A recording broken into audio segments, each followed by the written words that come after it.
Tollywood hero Ram Charan Ayyappa మాలలో ఉండి దర్గాను సందర్శించడం వివాదాస్పదమవుతోంది. ప్రస్తుతం అయ్యప్ప మాలలో ఉన్న రామ్ చరణ్ ఇటీవల కడప దర్గాను సందర్శించుకున్నారు. సాధారణంగా దర్గాను దర్శించుకోవటం తప్పులేదు, కానీ అయ్యప్ప మాలలో ఉండి వెళ్లటం ఏంటనే అభ్యంతరాలు వ్యక్తమవుతున్నాయి.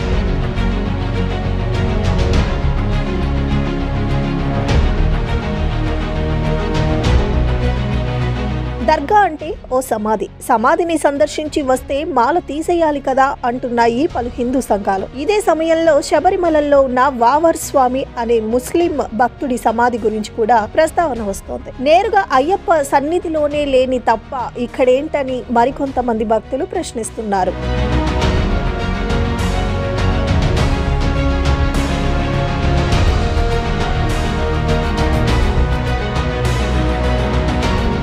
శబరిమల వెళ్లే భక్తులు ఏరుమేలిలో పేటతుల్లై ఆడిన తరువాత వావర్ స్వామిని దర్శించుకుంటారు. అయితే వావర్ స్వామి అనేది కూడా ఓ కట్టుకథ. కేవలం హిందూ భక్తులను తప్పుదారి పట్టించేందుకు కొందరు క్రియేట్ చేశారంటారు మరికొందరు. ఇది ఇలా ఉండగా తక్షణమే రామ్ చరణ్ అయ్యప్ప మాలను తొలగించి ఆ స్వామి వారికి యావత్ అయ్యప్ప భక్తులకు క్షమాపణ చెప్పాలని రంగారెడ్డి డిస్ట్రిక్ట్ కోర్టు లాయర్లు డిమాండ్ చేస్తున్నారు. కొన్ని రోజుల క్రితము పవిత్రమైన అయ్యప్ప మాల ధరించినటువంటి సినీ హీరో రామ్ చరణ్ తేజ గారు నిన్న కడపలోని అమీన్పుర దర్గాలో పవిత్రమైన అయ్యప్ప మాలలో సందర్శించడాన్ని యావత్ హిందూ సమాజము యావత్తు అయ్యప్ప భక్తులను దీన్ని తీవ్రంగా ఖండిస్తున్నాము.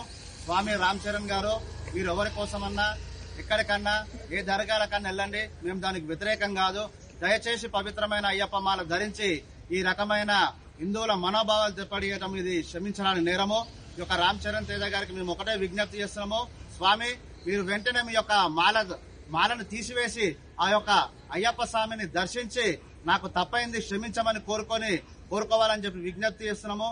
అదేవిధంగా ఇష్టం వచ్చినట్టు దర్గాలను సమాధులను సందర్శించి మా యొక్క 18 మెట్లు 18వ పడి ఎత్తి దాన్ని అపవిత్రం చేయవద్దని చెప్పి తెలియజేస్తూ వెంటనే మీ యొక్క మాలను తొలగించి ఈ యొక్క అయ్యప్ప భక్తులకు హిందూ సమాజానికి క్షమాపణ చెప్పాలని చెప్పి, లేకపోతే మాత్రము పెద్ద ఎత్తున తీవ్రంగా ఉద్యమిస్తామని తెలియజేస్తాము.